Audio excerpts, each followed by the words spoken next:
Good morning. Good morning. Thank you. It is lovely to be here in beautiful Madison from New York City, where it's apparently raining cats and dogs. So I appreciate Alice, you and your team bringing me over to talk to you about human trafficking today. I have been doing research on the issue of human trafficking for a very long time, about 15 years. Started as a doctoral student where while I was at John Jay, they received one of the first NIJ grants, National Institute of Justice grants, to look at this commercial sexual exploitation of children in New York City. And from there, basically just kept working on it. As Alice had pointed out, I've done a lot of work domestically and more currently have done a lot more work internationally. But since we have limited time, I'm not going to go through all the different research projects that I've worked on because we'd probably bore you to tears. So I cherry-picked the ones that I wanted to talk about that I thought would be most relevant to this conversation. And I look forward to the discussion afterwards.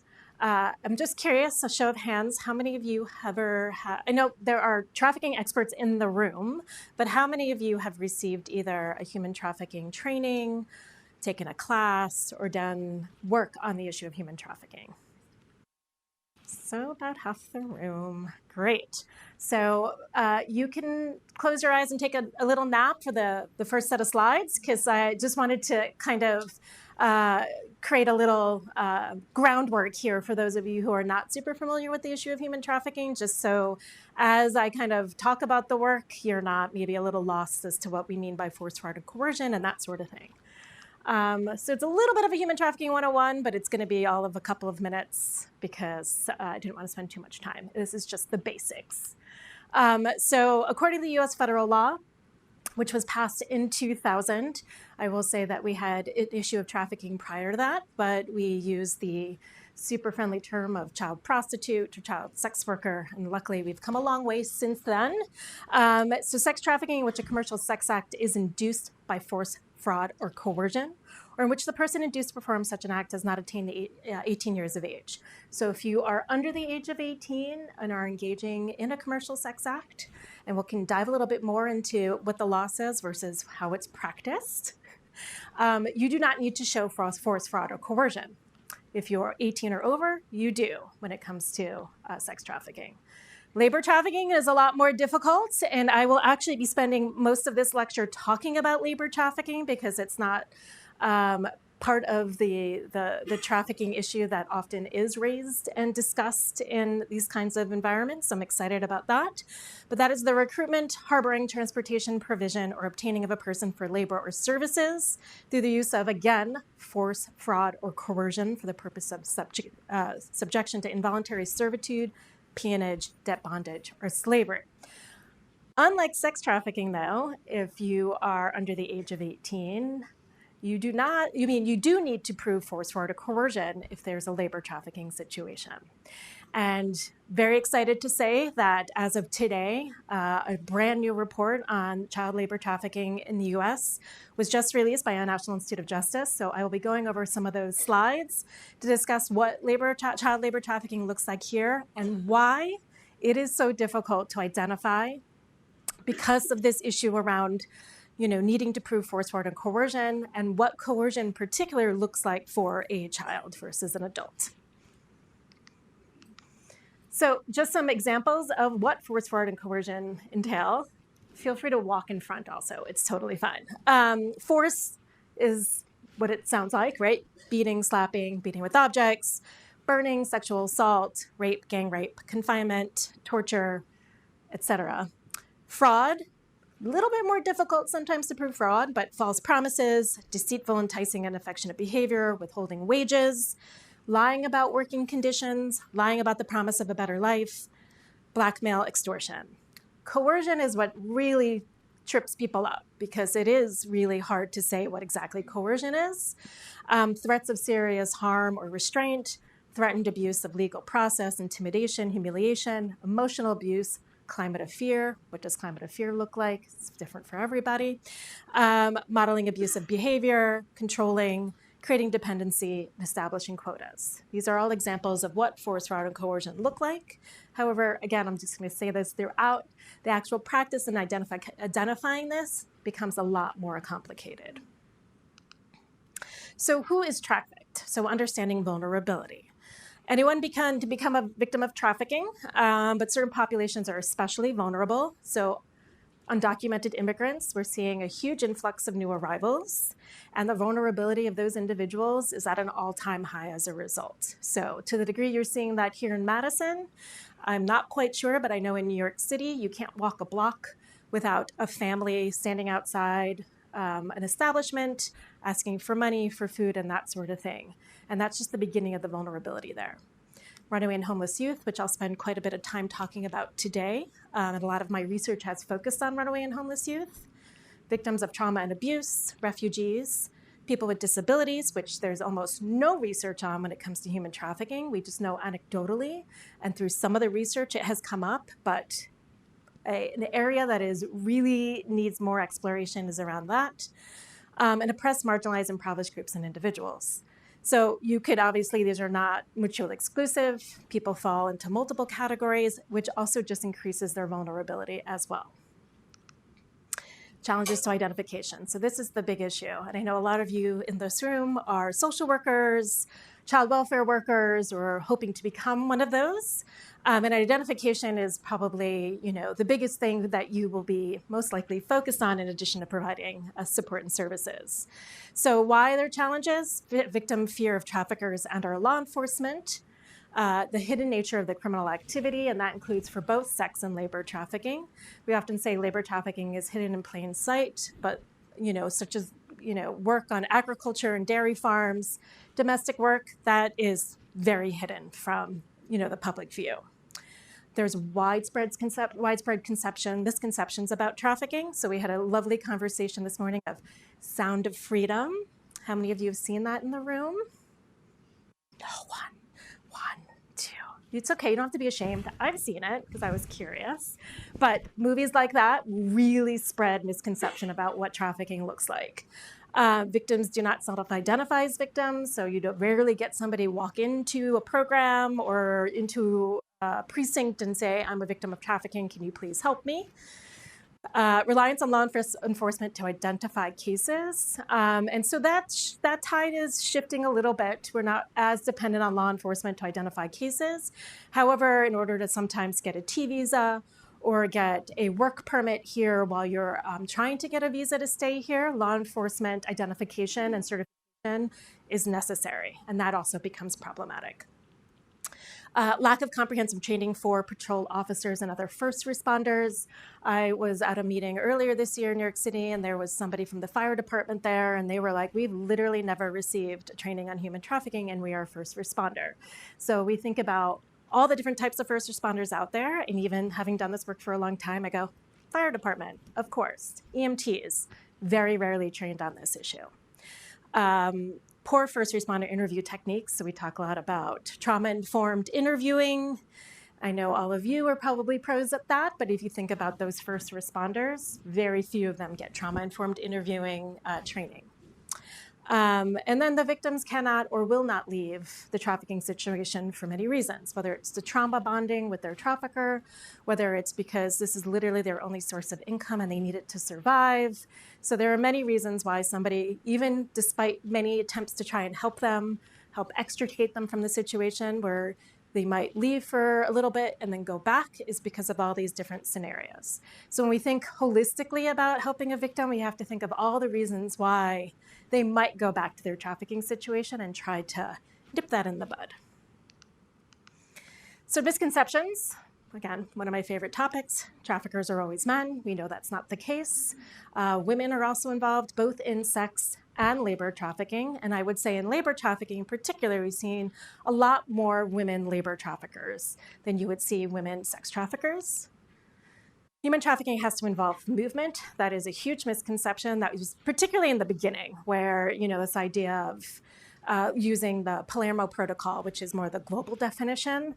They do require movement, and that's changed as to what their definition of movement means. But here, initially, everybody thought that you literally had to be moved from one state to another or from one country to another in order to be, and that's still a misconception, right? That in order to be trafficked. But now you don't need to prove any movement at all.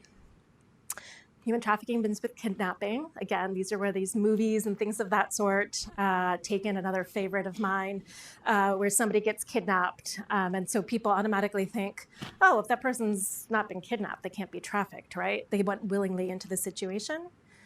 That it has to involve force. Actually, most trafficking involves coercion and the different types of coercion. And I did a study, which I will not be talking at length about today, but we went in and interviewed traffickers, and they said that if they had to put hands on somebody, then they were failing. It was all about psychological manipulation and that sort of thing. Only involves undocumented immigrants. I think everyone in this room at this point knows that's not the case, particularly if you're working with this population. If they consent initially, then even if they're trafficked afterwards, it can't be trafficking. That is clearly a misconception. We see a lot of movement within that spectrum. So if you think about trafficking, both labor and sex, as somebody willingly going into the situation, they have other options, but they choose that, to the other side, which is they're forced into the situation. And I'll talk a lot about that gray area in the middle, where there isn't a third party, there isn't an exploiter or a trafficker, but people are doing this for survival. People kind of swing between that pendulum and between that spectrum of they might have been trafficked initially and gotten out and are doing it for survival now. Some people go in initially on their own and then are vulnerable to the point where they get recruited and trafficked. If a person is not physically restrained, they can leave. Can't be trafficking, they can just go. And again, we know that all those coercion tactics that happen oftentimes keep that person in that situation. So that's just your little 101. Everyone's now an expert, which is great. I'm going to go in a little bit about some of the research that I've worked on. And again, not wanting to bore you to tears about how you create an identification screening tool. I'm just going to kind of say that it happened. We validated a screening tool specifically for child welfare involved youth and runaway and homeless youth. And actually for this study, Milwaukee was one of our sites. So it was tested here in Wisconsin. And we tested it on, I think it was around 700 young people in 3 different sites. We took a longer screening tool, lots of questions. We went through a whole process of picking those questions. We had young people with lived experience weighing in on the wording of those questions. And then we also shortened that because when you're doing intakes, as many of you do, the last thing you want to do is have an intake this long, getting at trafficking. So we shortened it to ultimately 6 questions. And so the short screener questions, just to do a little run through of what those are. And I want to stress, oftentimes people confuse a screening tool with an assessment tool. A screening tool should happen before an assessment, right? But if you look at the screening tools that are out there now, they're actually assessment tools. So a screening tool should be a set of binary yes/no questions that if somebody gets flagged, right, they say yes to one or more of them, then they should be moved into an assessment process. So this is why this is just a short little yes/no questions. And if somebody says yes, then you do a full-scale assessment as to whether or not what their trafficking situation is. So these are questions that we not only used for this, but I use these questions a lot in other research in trying to get at runaway and homeless youth, whether or not they've been trafficked. We use this on a study that we're just wrapping up with NSF, where we surveyed approximately 400 runaway and homeless youth about their needs around services in New York City, and we wanted to see, particularly of those, how many had experienced some form of trafficking. And within those youth, I think it was about 45% said yes to one of those questions, which just shows you that it does work at getting young people to talk and disclose about this stuff. But based on this information, if we really wanted to confirm whether or not somebody's been trafficked, we would need to move them in more of an assessment. But question around, have you restriction in movement and communication? Have you ever been able to leave a place you worked or talk to people you wanted to talk to?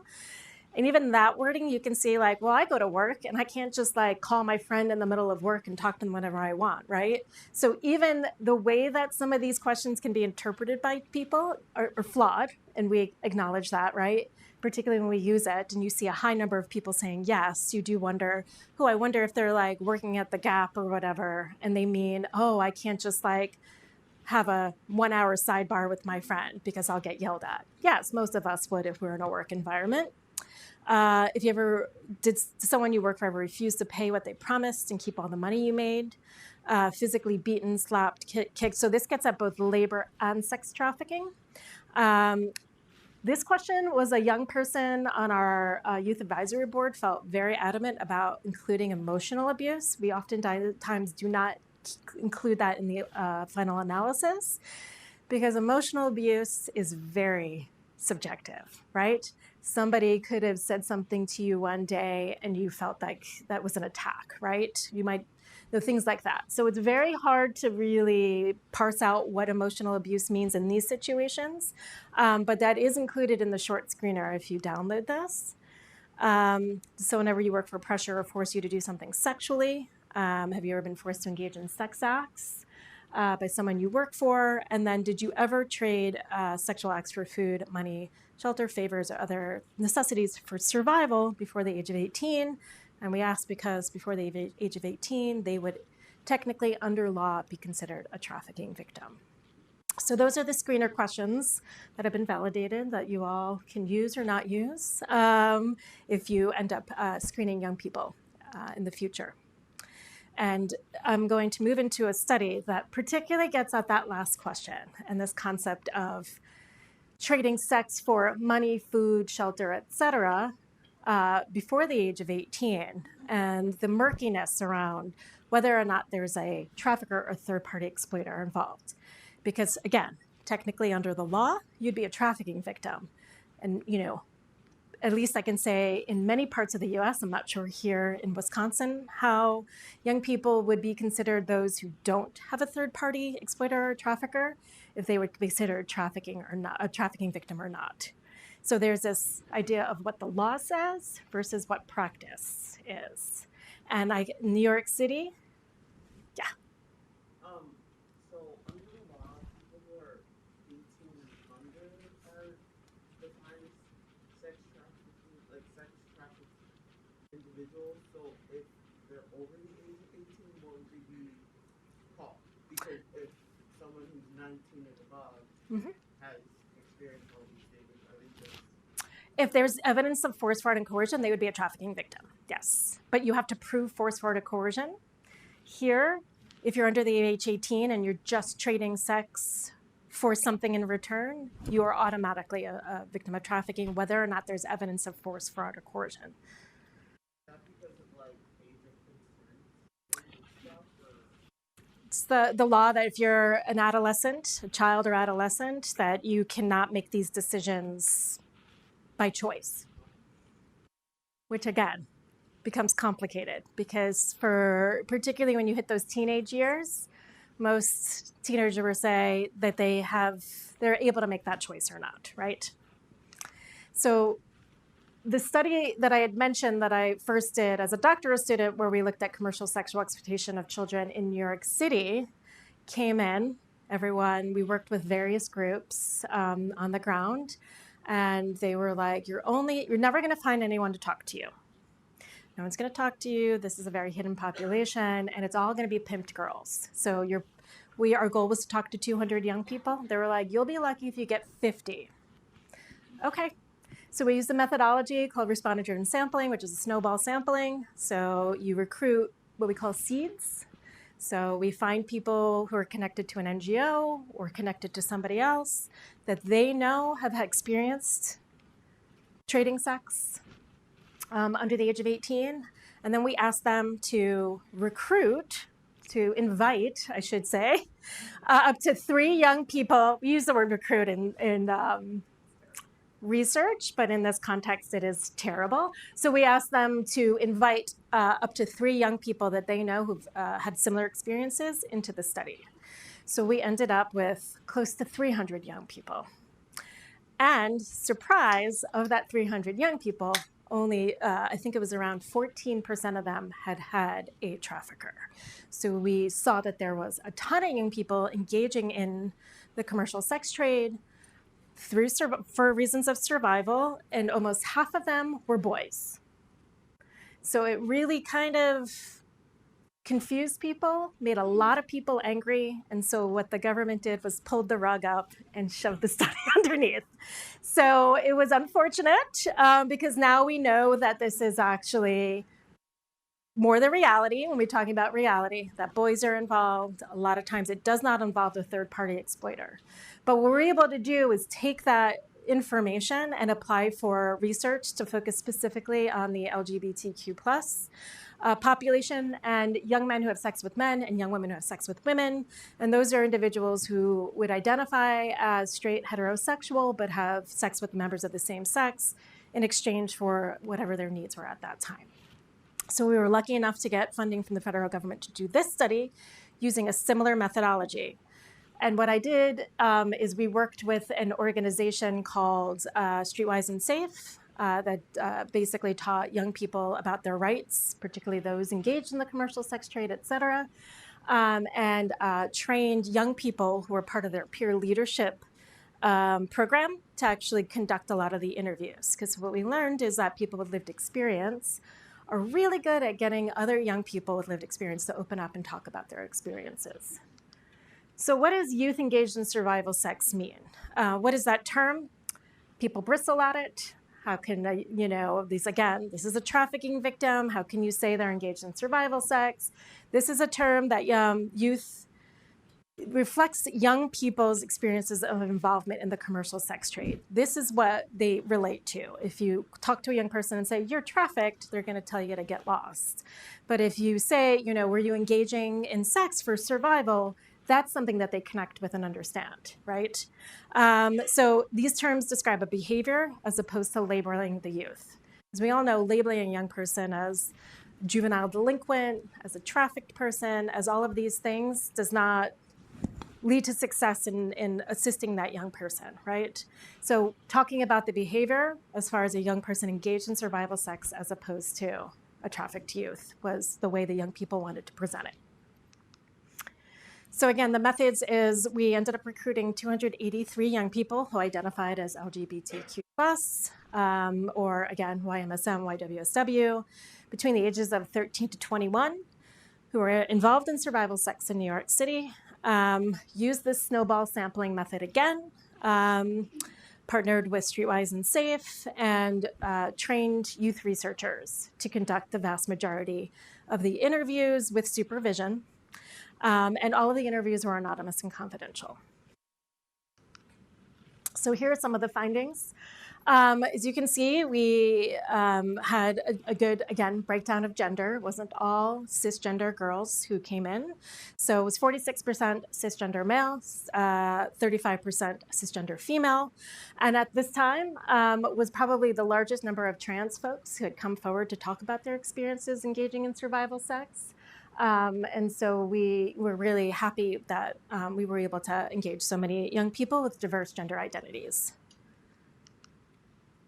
And I think there is a misconception that trans boys are not engaging in survival sex. And what we did is 3% is a small amount, but it still shows you that this is a population who's also engaging in this. And then sexual orientation, as you can see, again, pretty varied breakdown in how they identify their sexual orientation, bisexual being 37%, gay 23%, and then other. So we didn't confine the selection options. They can identify however they wanted. So included open, pansexual, no preference, no label in the other category as well. Race, similar to the study, the original study on CSEC in New York City, again, the vast majority of the young people identified as a young person of color, with only 5% identifying as white. And I will say I didn't include the, where they're from, but for this study, I think it was over 80% of the young people were born and raised in New York City. So a lot of, again, this misconception that young people are flocking into New York for all of the resources and finding themselves on the streets and things of that sort.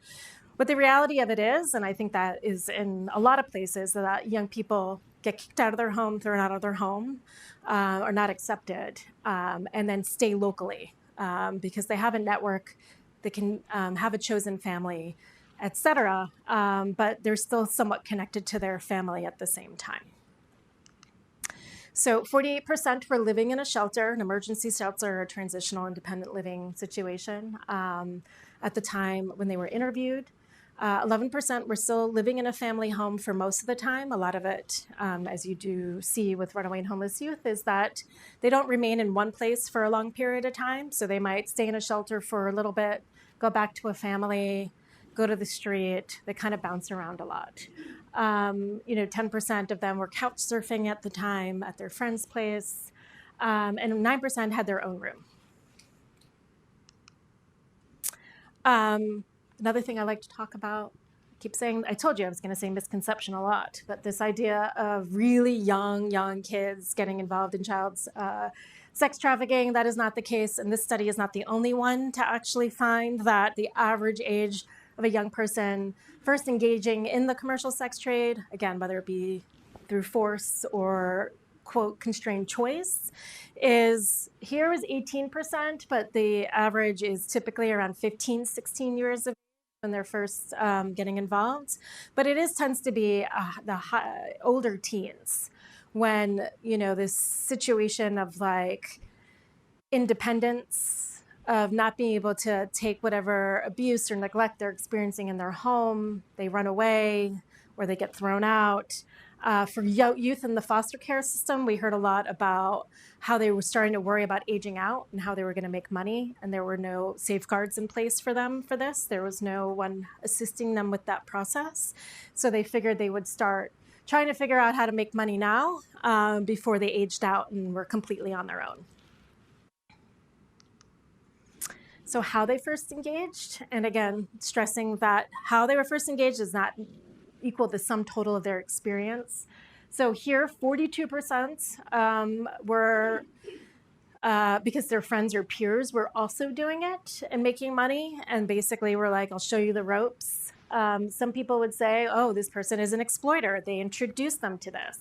But that was not the relationship. Typically, it was another young person in a similar situation that saw their friend struggling and was like, I'll show you how to do it and how to do it safely. So that was 42% how they initially got involved. 24% said someone did approach them, and that typically, they were hanging out in certain areas of the city where other known, like people knew to go, they could approach young people, ask if they were interested in engaging. So it was more of like a John approaching a young person as opposed to a trafficker recruiting them into, a situation. 18% said own initiative. They saw like this is how you can make money and they just figure it out on their own. And you can see that 6% said that they were initially recruited by an exploiter in this situation. So some quotes around this. I don't remember it that vividly. All I know is that I was starving. My friend was like, come to the stroll, trust me, you'll get somebody. I was hungry, I was cold, so I did it. So this is a very common narrative that we heard is, again, the struggle of not getting access to food. We're talking about young teenagers where their intake of calories needs to be higher, right? So, the food that they might get at a drop-in or somewhere else is oftentimes not enough. So in this situation, the friend kind of showed them ropes on how to do it. This gives you an example of where an exploiter was involved. It came to the point where my mother had kicked me out of the house and I was staying with him. So pretty much he was paying everything for me. So I really didn't have a choice. I didn't know how to handle it because he was still basically giving me my financial needs. So I would say no, then he just came like, I know you need to take care of your girlfriend and stuff like that. And I couldn't say no because at the time she was pregnant. I figured I'm sacrificing myself, my body for someone else. I felt like I was doing a good thing.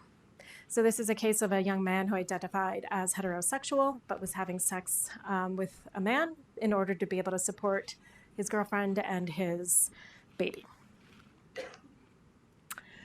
So this Statistics shows you that, again, it's, I think it was 6% of the youth or 9% initially came through as an exploiter. But when we talked about their experiences and of their very already short lives, because we're talking about teenagers, right? All the different experiences they had, we were able to determine that close to 15% of them actually had an experience that would more align with the force, fraud, and coercion, where there was a third-party exploiter involved. Which, again, you shouldn't have to prove, but oftentimes in order to get services, in order to get assistance, you need to prove that there was a third-party exploiter. There's no low thresholds in a lot of programs where you can just walk in and say, I need help, and not have to delve into all of these details. And in some cases, there are trafficking services that are set aside within these programs, but you have to, again, show that you were trafficked in order to be able to receive those services. So as far as a desire to stop engaging in survival sex, vast majority wanted to stop, 72%, but said they couldn't because they didn't have a source of income. They had no idea where they were going to stay, how they were going to eat, where they were going to shower, etc. So if they were provided with the assistance they needed, then tomorrow they'd be more than happy to stop. 21% they had already stopped, with the caveat that if whatever they had going on in their lives now that kind of allowed them to stop fell away, that the first thing they would most likely do is go back into it, because that was how they knew how to make money. And 7% said that, again, happy. I oftentimes have a regular set of clients. I get paid well. I get treated well. I get a lot of money. It's better than, again, working at the Gap or anything like that. This is one of my favorite quotes because it really shows you the complexities of what young people think about when it comes to engaging this, and like how difficult a decision it is. So there are many positive things about trading sex. You can trade sex for the life of your kids. You can trade sex to keep your apartment. You can trade sex to feed yourself. Some people think that the sex trade is the worst thing you do because you're selling yourself, but it boils down to it. If you have no food in your stomach, if you have no transportation, but you have a man in your face willing to give you money for a half hour, you put your pride to the side, you throw everything out the window, you forget who you are, you forget what you're doing, and you learn to be someone else. So in those situations, again, it's like a young person who is forced to kind of take care of themselves, weighing the options of, is it better to just go through this, get some money so I can put some food in my stomach, etc., or not, end up hungry and begging or finding other ways to make money. So young people said, I'd rather do this than sell drugs. I'd rather do this than rob somebody. Because at the end of the day, I'm just hurting myself as opposed to hurting other people. So that was also a narrative we heard from those young people. And I will say specifically, I recall this young person vividly.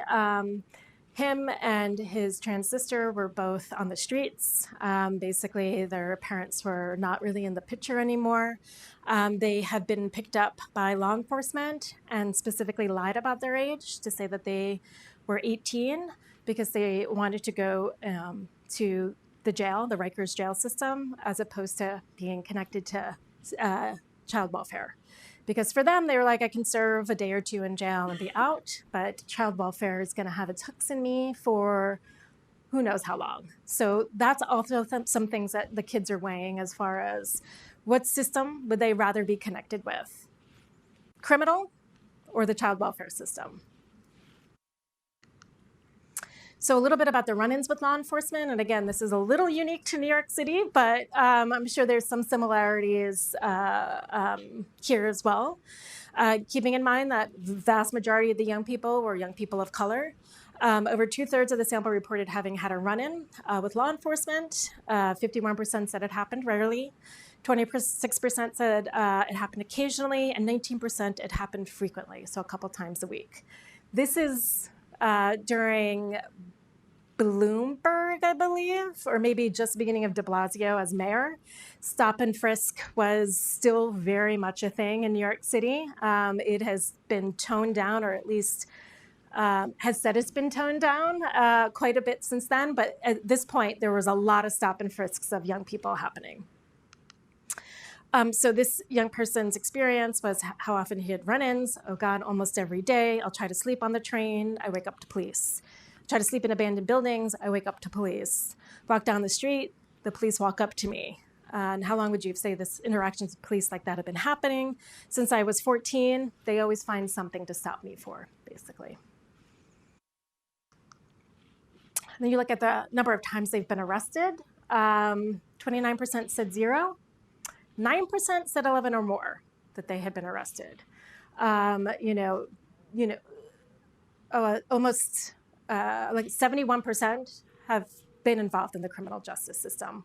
And again, we're talking about young people who are between the ages of, for the most part, 15 to 20. So that is a huge involvement with the criminal justice system. What are they being arrested for? So 38% said assault. And what assault looks like with this population is they're at school, they get into a bit of a tussle with a classmate, the police get called, and they get charged with assault. We're not talking about walking up to a stranger and punching them in the face or robbing them or anything like that. 29% drug possession. A lot of that, again, is weed. It is not hard drugs of any sort. Jumping the turnstile, 22%. So those still happening today, not paying for the subway fare because they can't afford what is now almost $3 a ride. So they jump the turnstile, the police come in. I've seen it with my own eyes. It's like 5 police officers descend on a person. They get cuffed, they get fined $50 to $100. They couldn't afford $3 to begin with, and now they've got this.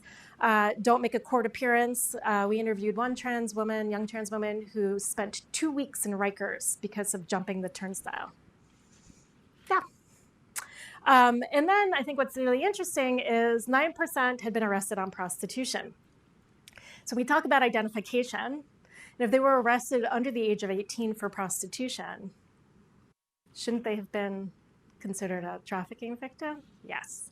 So this is where a lot of things fall through the cracks, is that, again, this doesn't happen, at least in New York City. There are almost no arrests for prostitutions anymore. We're finding other things to arrest people on now. But at this time, this was like a red flag of law enforcement. You're clearly arresting these young people. Yeah, they might be lying there about their age, but there's ways you could probably check their age and actually identify them as a victim of trafficking. So I'll talk a little bit about child welfare experiences.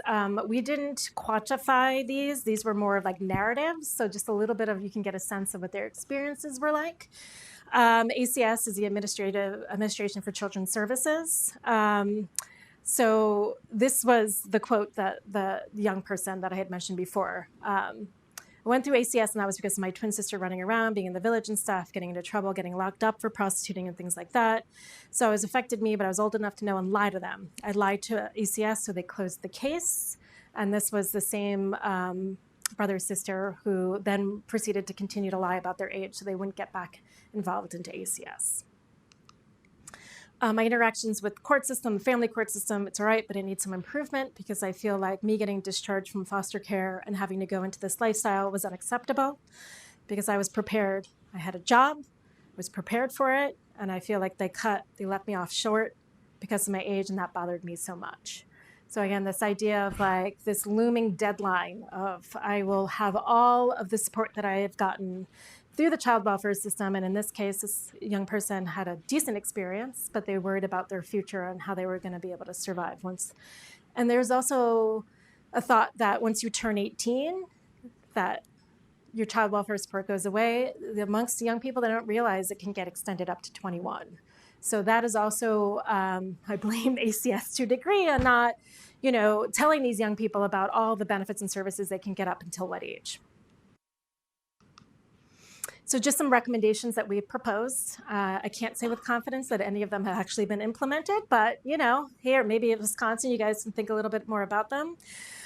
Develop accessible street-based and comprehensive drop-in services and peer-led outreach. We found that with this study, and a lot of studies now incorporate people with lived experience as part of helping with data collection through participatory action research, is that peer-led anything gets young people through the door. They're not going to necessarily trust us adults to tell them what to do, but other young people who've experienced something similar is definitely a great way to go.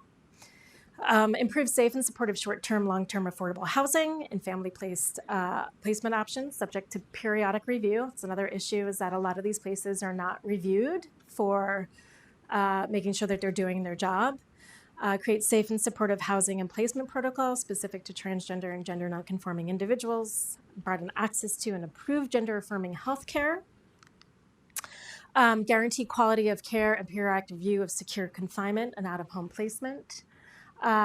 Probation and child welfare agencies should adopt safe and supportive housing and classification protocols for transgender and nonconforming youth.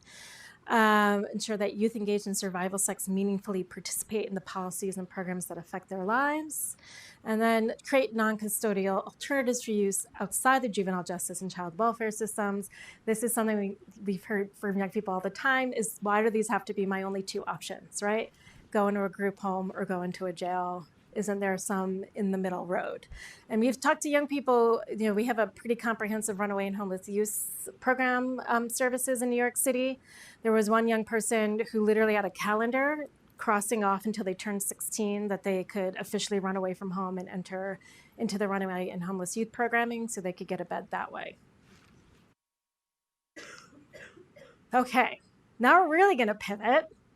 I'm assuming somebody here is also gonna tell me when I have to cut it off. But another thing that rarely is discussed is the labor trafficking of U.S. citizens. So this is a study, again, funded by the National Institute of Justice, because I had worked on a study many years ago looking at just labor trafficking in the U.S., and almost 100% of our sample were foreign-born individuals because we went through anti-trafficking organizations to help identify and to code their cases. And what we've found is that labor trafficking happens to U.S. citizens too, and we knew very little about it. We don't know how to identify it. We don't know how to assist those people, especially because there isn't like a visa process, which, comes with a lot of benefits for those who are foreign-born. There are a lot less services offered to U.S. citizens. So this was an exploratory study. What are the personal or structural vulnerabilities put U.S. citizens at risk for labor trafficking? What does that continuum look like of labor exploitation and labor trafficking? Again, we talk about continuums. And this is like, what is being exploited at your job, not being paid what you were promised, et cetera, versus this culture of fear, any kind of abuse happening, threats, that sort of thing. What does that look like for U.S. citizens? And how do U.S. citizens experience labor trafficking victimization? So our study sites were Anchorage, which was very cool, I gotta say. We particularly were interested in Alaska Natives, and given the level of different types of industries happening in Alaska, how they're particularly vulnerable to labor trafficking and exploitation there. You'll see New York City as a constant theme, just because it's my backyard. It's pretty easy to do research there as a result. And San Diego as well, which has a huge naturalized citizen population, and we used a very broad definition of what we called U.S. citizen. So this was exploratory. We really had no blueprint on how to identify these individuals because very few of them were being connected to your traditional anti-trafficking organizations, which was our usual go-to. We still go to anti-trafficking organizations and look at labor trafficking. It's vast majority of them are still very much foreign-born individuals. So our goal was to survey 300. We got 240. Because part of this happened during the pandemic, which was a lot of fun. And what we also learned is that you would think if you were in a really bad job, you would tell everyone in your life what a crappy job you were in. Turns out people don't. So when we asked them to recruit people that they know who were in similar bad jobs, very few referrals came in because they were embarrassed to kind of talk about some of the situations that they were in. So it was a difficult process, but we got to 240, which we were proud about. Involved those 15 years or older, U.S. born, U.S. naturalized, also green card holders. But we did 27 interviews with victims and also interviewed service providers and key stakeholders. So some of the demographics, and you can see my PowerPoint ability gets better with each study, so it gets a little fancier. For gender overall, female was again predominant. No, male was predominant in all three cities because again, in a lot of the industries we were looking at, it was more male dominant industries than female dominant industries. But also we know that labor trafficking impacts more men than women in the U.S. And guess what? There's hardly any shelters or programs specific to male victims of trafficking. So trying to make referrals to those individuals becomes next to impossible. And then you look at the breakdown of race, it's definitely more diverse in that you've got 23% identified as white, 26% identified as Native. So we were a little bit more intentional about trying to include a more diverse sample in this study. Age, so 38% were between the ages of 15 to 30, 36% were between the ages of 31 to 45. And then we had a very small percentage who were 60 and over who took part in this. And we're talking about a relatively highly educated group of folks as well. So 56% had at least some college or more, and 44%, most of them made it to high school and just didn't graduate high school. So industries, construction, food service, janitorial, retail, and other. So we kind of broke it down to the industries that we saw the most of. So construction, food service, janitorial, and retail. Others included. So one of the groups that we partnered with was the Model Alliance, and they work with people in the modeling industry, which most people would be like, those people aren't trafficked. Surprise, they're both sex and labor trafficked. And there were a lot of accounts of this happening. You've seen a lot in the news, particularly around sex trafficking and modeling. But we were able to, as a result, survey and interview some individuals in the modeling industry about their experiences. And they very much fall under both sex and labor trafficking, but obviously we had just asked them about their labor trafficking experiences. So that is a big part of other and religious. I don't even know how to categorize it. A religious industry, so people working for a church, working for a mission. A lot of times those are connected to drug rehab supports. And so people would be, recovering. And then they were like, you're going to work a whole catering event. And that is your way of recovering and you're not getting paid for it. So we heard narratives like that.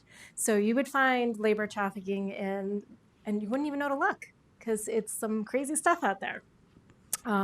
So rural, I will say research in the US rarely focuses on rural, but we got quite a number of people based in rural areas in this study, particularly again in Alaska, suburban and urban. So we got a good diverse sample there.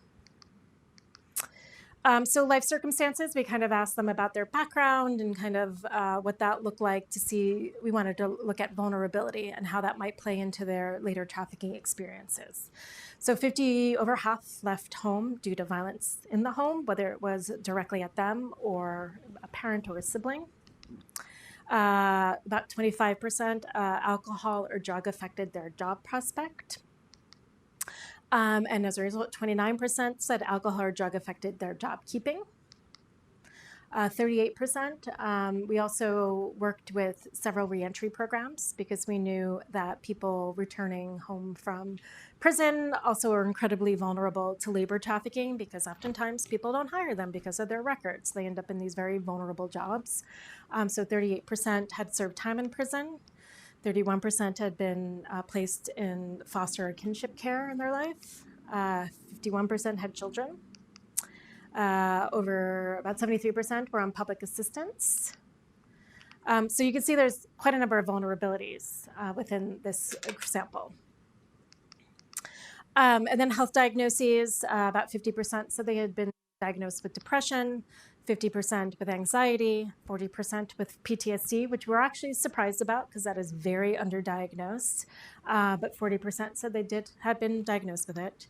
24% with ADHD, 18% with bipolar. Particularly around runaway and homeless youth, we see there is a huge spike in bipolar diagnoses. and these kids end up with all these meds and hard to keep on top of their meds because they're unstably housed. But oftentimes it is the wrong diagnoses. And about 10% had traumatic brain injury. So about their exploitative situations, we kind of break it down into like buckets of when we talk about force, fraud, and coercion. So deceptions and lies, basically lying about the job, the type of work that they'll be doing, and that sort of thing. 83% said that they had experienced that. Exploitative labor practices, not being paid what they were told, having their wages deducted, a lot of wage theft issues fall under the exploitative labor practices. Again, 83% said they had experienced that. Intimidations, threats, and fears. I think there's a misconception that if you're a U.S. citizen, no one's going to threaten you with law enforcement because you know better, you know the law, you know when law enforcement will be called in, but you would be surprised. It still instills fear and keeps people working, even as a U.S. citizen, especially those who were formerly incarcerated. Restrictions of physical and communicative freedom, 60%. This is where that goofy not being able to talk to somebody while you're working thing comes in. So it's hard to kind of disentangle what not being able to talk to somebody after work hours is what we typically ask now. And abuses of a sexual nature. 33%, which is way higher than our study on the original labor trafficking study where we're looking at foreign nationals, whether it was a disclosure issue or it's just that U.S. citizens are experiencing more abuses in a sexual nature. But that was really high, and that was, I think, one of our most surprising findings. So just to break this down a little bit more, we kind of gradiated these, and the purple doesn't help. Gotta love NYU and their purple. The darker it gets, the more extreme the exploitation and trafficking is. So you could see that a lot of them, said yes, the amount of work was different, the type of work was different, the pay was less than you promised. But as you get darker down that gradient spectrum, you see less and less people saying yes to, you were told that you will not be believed if you try to seek help. You were instructed to lie about the identity of your employer. You've been instructed to lie to any other official. You're instructed to lie about your identity. So these would fall more under wage and hour issues. The lighter it goes, falls into more OSHA violations, and then the dark purple would fall under a labor trafficking situation. So for intimidation, threats, and fears, again, you get more people around less exploitative kind of situations. But you see 95 people said, have you ever suffered consequences because you failed to follow an order of your employer or someone who helps your employer? 95 had said yes. So that kind of gives you a sense of the types of intimidations and threats. And an example of deceptions and lies, he's like, no, you don't get paid weekly. You get paid when you actually sell a package. So some of you maybe have had a knock on your door. Someone's trying to sell you magazines, a set of knives, maybe a vacuum. And you're like, wow, you look really young. What are you doing? Or what's more typical is a cable package, Verizon, that sort of thing. These are like little Ponzi schemes. And a lot of young people, when they advertise these jobs online and stuff, you can make up to several $1,000s in a week. Very attractive. But what it turns out is that, and this young person's experience is like a perfect illustration of this, is you're told you get $15 an hour. You'll get a bonus when you sell your first package. In this case, it was going to be $200. And then her employer was like, no, that's what happens after you sell something. So, she kind of pushed on that. You're contradicting yourself. It's really confusing. A lot of these young people stay in these jobs, Bill, because they get these carrots dangled. They're like, just put another weekend, sell another couple more. I promise you're going to get paid. And we interviewed one young person who did it for several years and barely got any pay and just felt trapped because they felt they were owed all this money and they refused to leave the job as a result, but they never got paid in the end. Where do you go for help in those situations? They're going to say that was your own fault. You should have just left. So those are some of the issues. Intimidation, threats, and fears. it was mental abuse, telling me that, how fat and ugly and horrible I am, these horrible things. I would see them 3 times a week and leave almost every day crying and calling my mom. They wouldn't call me by my name. This one young person worked in the restaurant industry. And again, some people will be like, well, that's just the culture of working in the restaurant industry. You get belittled, you get told you're an idiot, all these things that are just supposed to be accepted. But when in fact, it's intimidations, threats, and fears. You're creating this environment where you're knocking down this person's self-esteem, where they may sometimes stay in the job because they just don't feel like they can go anywhere else. So abuses of a sexual nature, the blue sexist work environment is not trafficking, nor is it exploitation, it's discrimination. But when we kind of delved a little bit deeper into it, we found that like 71% had a situation that would fall under sexual harassment or discrimination, which would not fall into that continuum. But you see, as it gets more yellow, encourage or pressured into sexual acts or to have sex. 34% of the 80 people who said yes. I mean, this is still really high when you think about what's happening in these jobs, and these, particularly women, and in some cases men, are being coerced into providing sexual acts, and in some cases being sexually assaulted as part of that job. And then when it comes to seeking help, 23% said very few sought help. In general, as I discussed, no one's talking about this with anybody because they don't think anyone can help them. But they're going to friends, coworkers, service providers, lawyers, that sort of thing. Some of them have talked about filing a lawsuit. Very few of them follow through with filing a lawsuit. Some of them will go to DOL, don't always get money that they're owed, that sort of thing. But their main reasons for not seeking help is because, again, they didn't think anyone could help them, or they thought they could handle it on their own, which is a very American thing to do, right? Not to ask for help. I can just figure this out, not bringing other people into their situation. I thought this final thought from a service provider in San Diego really kind of hit the nail on the head. The whole thing's ripe for them to say, you're going to do whatever I feel like you're doing. This is particularly talking about those who were formerly incarcerated. I'm just going to get rid of you. I'm going to beat you. They'll say I'm going to terminate you, and I'm not going to give you your final paycheck. So now you have no money, you have no food, you have no place to stay, and so you're quitting your job, even if it's a bad situation. You say, I'm going to step into homelessness now because I don't want to work here anymore. So a bad situation is not as bad as a situation of being created by quitting. And one young woman we interviewed literally went homeless after she was fired for no reason, because she was living paycheck to paycheck, and because she stood up for herself in the work environment, her boss fired her. And within a week, she was living in a shelter.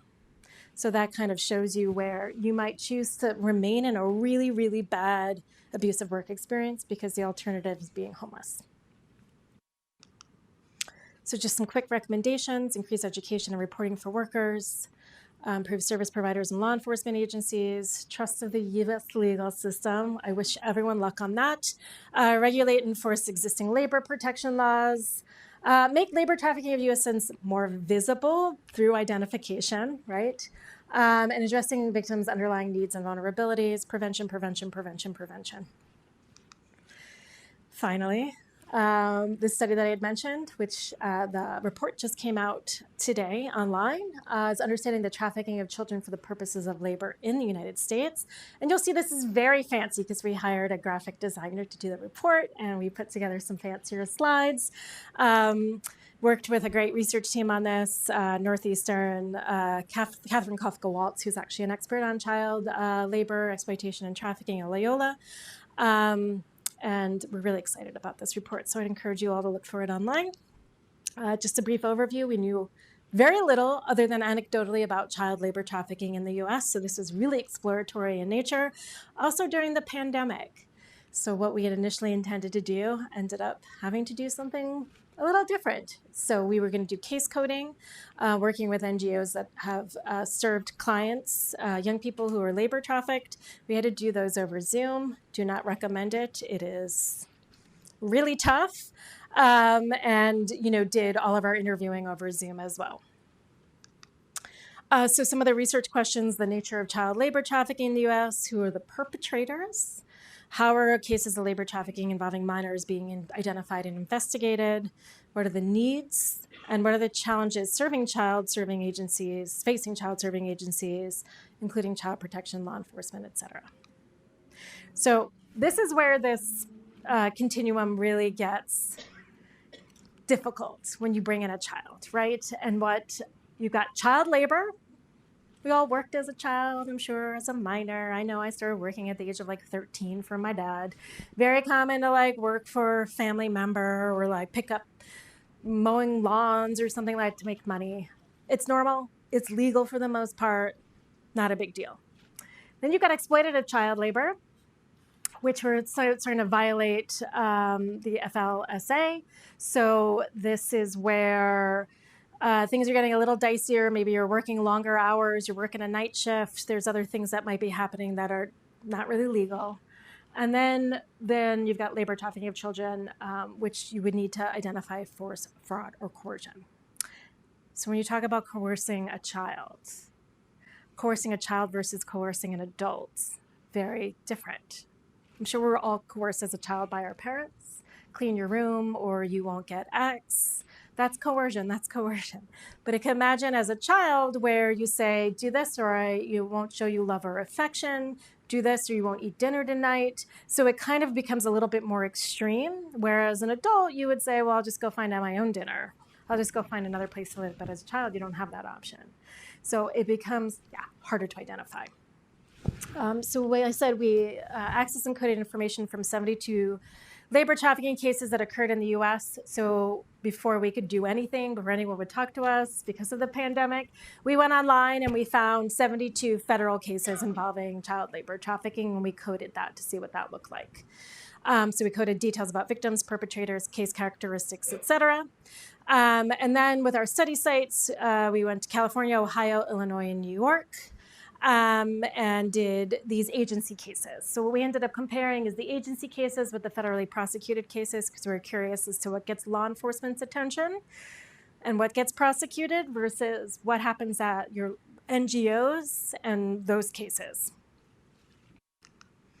So some of the victim characteristics, again, we're finally seeing that U.S. victims, particularly around child labor trafficking, are an issue. 42% of them were U.S. citizens because of forced criminality.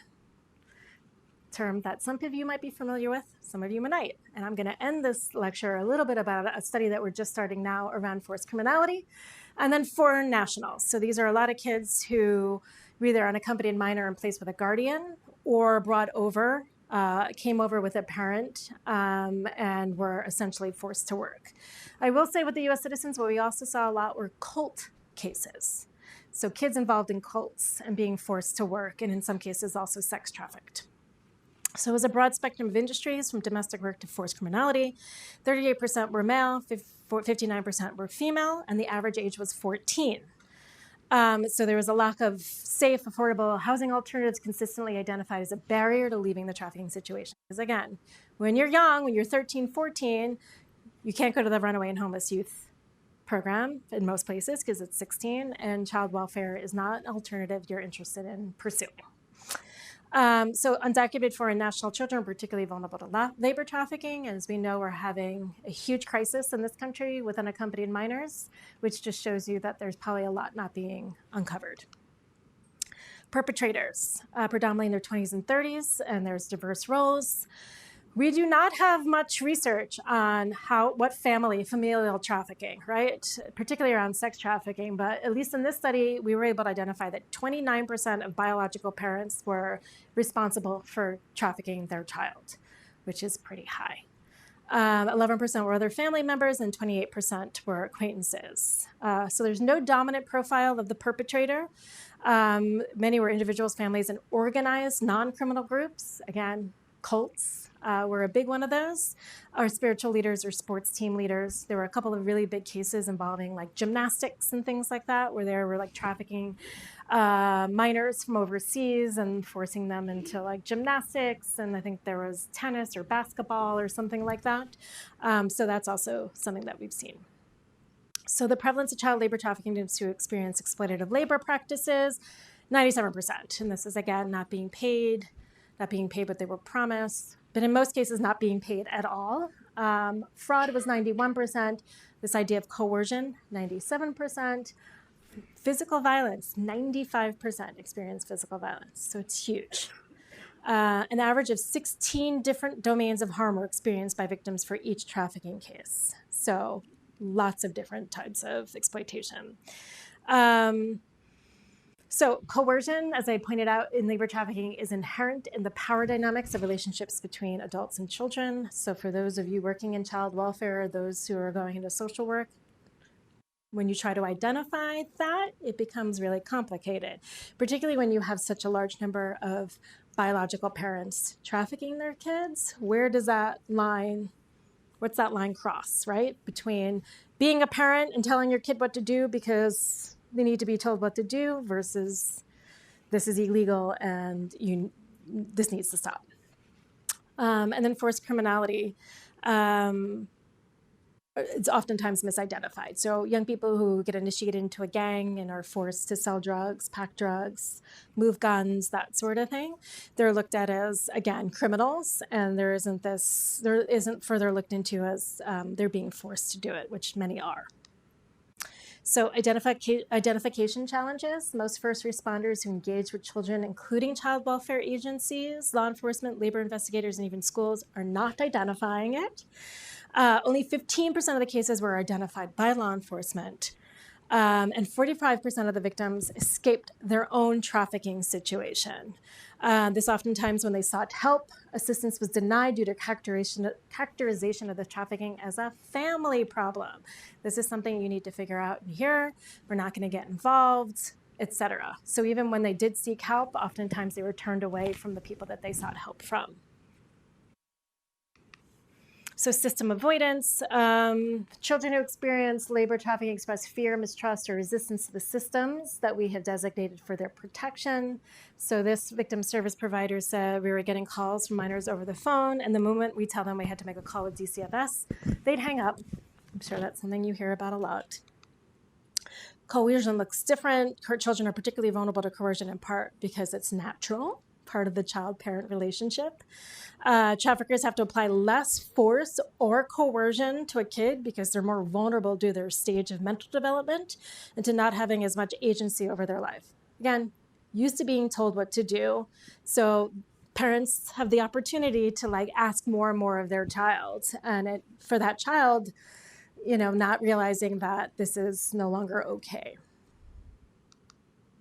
So some of the recommendations here, and you can read a lot more about this study, but here are some recommendations. Harmonize state legislation with federal anti-trafficking laws to ensure laws and policies. There's a lot of states who are relaxing their child labor laws.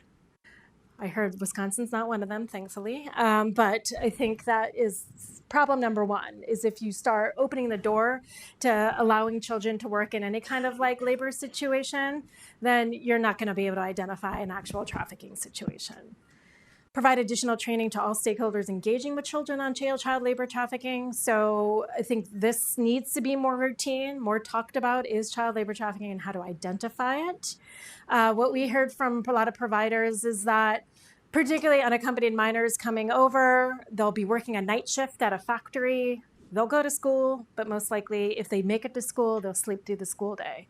And a lot of schools don't know what to do in those situations because they're creating at least a safe space for that young person to relax and sleep and that sort of thing, but that's not what the purpose of school is. And they don't necessarily want to call child welfare in all situations like that. So operationalized screening and services. So we've got a lot of child sex trafficking screening tools and assessments. We've got almost zero child labor trafficking screening tools and assessments. Consider recognizing all cases, this is a little bit controversial, of child labor exploitation as a child labor trafficking, particularly given the limited capacity children have to distinguish between coercive or compelled work versus voluntary work. So this whole idea of exploitative labor, which would be a DOL issue, wage theft, that sort of thing, it's not necessarily the level of labor trafficking. What we're recommending is that because they're a child, we should say that all those situations are child labor trafficking. Explore opportunities to expand vocational programs to provide valuable skills. What we heard from young people is, I gotta work no matter what. I have no choice. I have to bring money home. I have to pay the smuggler. I need to do this. I need to do that. So barring them from working is not the solution. Creating opportunities for them to be trained and learn to go into jobs that pay a living wage after they're done with school is more the answer. And very few schools have these opportunities for these young people. I know we're running out of time. So these are just some more recommendations which you can find online. I did want to just end very quickly with the study that just started in January, which is finally looking at the nature of forced criminality in the US, received funding from the National Institute of Justice. And it's forced criminality is a type of human trafficking in which the victim is exploited to engage in illegal activities. It can include acts such as drug offenses, forced begging, theft, credit card fraud, violent crimes, as a result of being trafficked, and which include elements of force, fraud, or coercion to compel the person to commit the crime. So we see, I think, particularly in the news, these like huge groups of kids going in, stealing stuff, running out. And my first question now is, I wonder how many of those kids are being forced into these situations because they're part of like a bigger ring or a gang and that sort of thing. And very few identification tools are in place for that. So what we do know about forced criminality, in a Polaris study, 60% of human trafficking survivors said they arrested, detained, or cited, and 80% reported the arrest, detention, or citation occurred during their trafficking experience. And this is not just being arrested for sex-related, prostitution-related charges, but being arrested for whether it be drugs or guns and that sort of thing. Does Wisconsin have a vacatur law? They do. Great. So that is one solution, is like making sure that at least on the back end, you can vacate any crimes that are associated to when they were being trafficked. A lot of states do not have that. So 32 states do. And in New York, we passed the START Act, which is, and Georgia has a very progressive vacatur law as well, where they can pretty much any type of crime can ultimately be vacated and cleared from somebody's crime if you can prove it happened while they were trafficked. US is far behind. Europe has done a lot of work around forced criminality, particularly around marijuana and that sort of thing. We're just kind of getting in on the game, but better late than never. So our current study is working with Northeastern Research Triangle Institute Coalition to Abolish Slavery and Trafficking. And we've hired 2 part-time research fellows, 2 individuals with lived experience to help through all of the research project from A to Z. And so we are working with public defenders because we're going to develop a screening tool that public defenders can use as on clients coming through their criminal courts. And in Boston, it's specific to juveniles. So we added just recently Los Angeles as well. So we'll be working with 4 public defenders' offices. They will screen upwards of 10,000 people in a given period of time for potential forced criminality that those public defenders can then potentially use in their case, which is really exciting. We'll also be coding vacatur cases to look at the experiences of those engaged in forced criminality, in addition to speaking with survivors of forced criminality. So just the overall research questions is the nature and scope of it, the barriers, which there are plenty, to identifying individuals who are victims of forced criminality, and what services and resources would help protect victims of forced criminality from prosecution or crimes they were coerced to commit, and hold their traffickers criminally accountable. So again, we'll be developing a pilot, we'll be developing a screening tool. We will be using the screening tool for most of next year within these criminal courts in these 4 cities. And we'll be coding vacatur affidavits and things of that sort, and interviewing folks about forced criminality. So just some potential impact, because it's coming up more and more. You'll see it now that you've heard it. If you have never heard it before, you're going to hear a lot more about it, because it's an issue that is in the news a lot, particularly with our new arrival crisis. Our San Francisco public defenders said that they have a lot of young men from, I think it's Honduras, who are coming in and being forced to sell fentanyl in order to send money home and pay their smugglers. And now they are cracking down on this so hard, where if you get arrested for a second time and the person fentanyl to dies, you can be charged with felony manslaughter. So they're not looking at the forced element of this. The prosecutors do not care. And so this is just, I don't think this is unique to San Francisco either. So I think this is just going to give us the ability to better identify forced criminality victims, increase services to victims of forced criminality, and hopefully just reform our criminal justice system. So these individuals don't end up serving a lot of time for something they were forced to do. As part of the PowerPoint slide you'll get, these are all the reports of the research that were listed with the exception of the child labor trafficking, but I will send that to Alice. And thank you.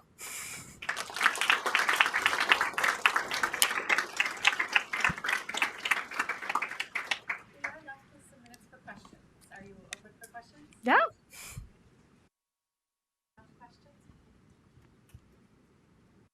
So much information. Something I've been thinking a lot about is like family vloggers and how it's like that is often not viewed as a form of labor and work, but like they're making their kids participate in these things that are breaking them in thousands of dollars. And like I'm curious to hear your thoughts on like how that fits into all of this. I don't disagree. I don't know. I think that's a really, I mean, I don't think it comes up. The gig economy and things like this new phenomenon about vloggers and influencers and things of that sort, we haven't caught up to that at all. Like anytime we mention, Uber drivers and delivery app people, everyone's like, oh yeah, we know that a lot of them are being exploited and in some cases trafficked. So it wouldn't surprise me if that is very much a possible trafficking situation that we'll probably decide to research in 10 years from now. But, to the degree we can prevent it now, that would be great. Yeah. I guess what I just find really depressing when I was reading about the connections with the paper industry up north, like 10-year-olds going to school with injuries, labor, and just what a horrible.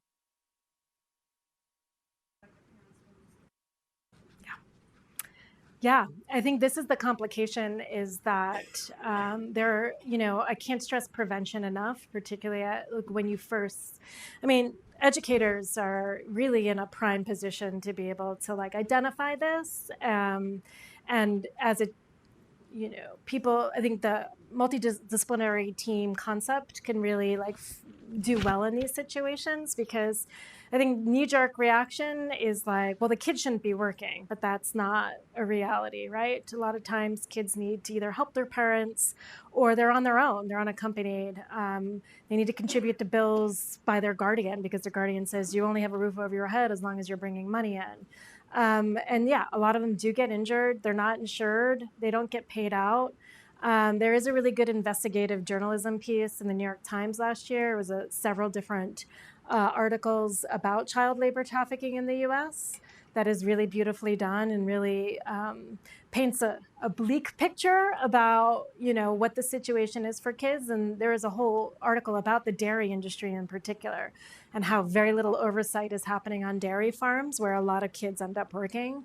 And so a lot of those farm owners get away with a lot as a result. So we need to have way more protective laws in place. And we're doing the exact opposite in this country. We're loosening the laws. So yeah, that's a huge problem.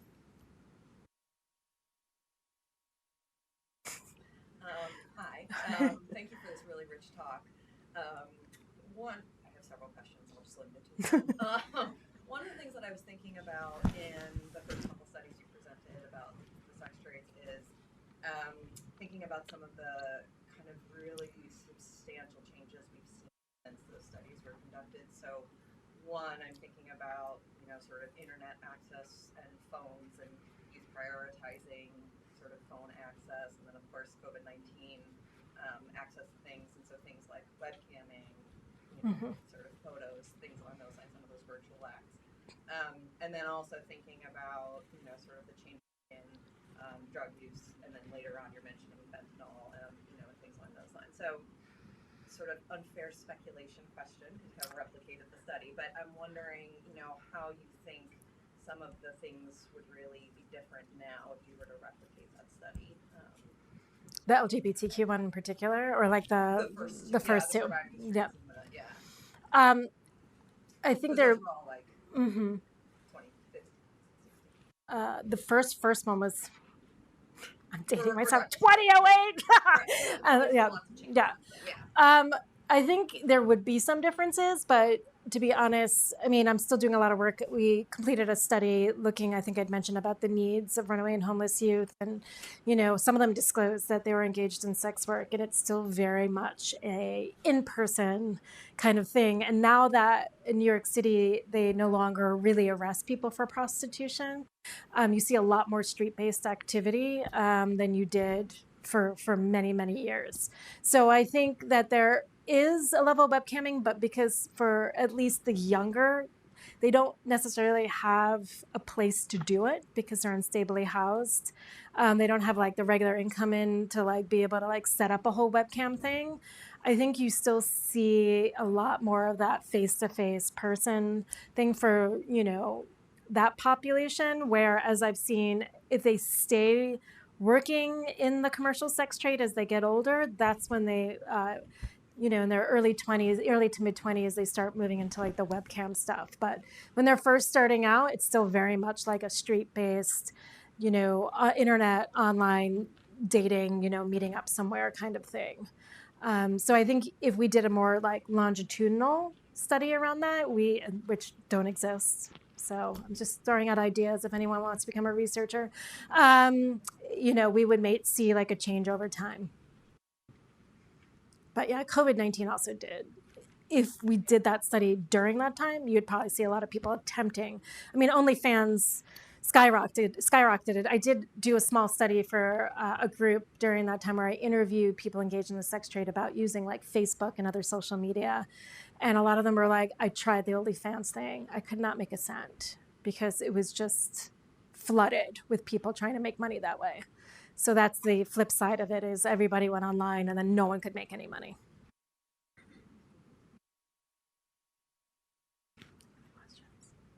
Oh, it was robust enough where you don't have any questions left.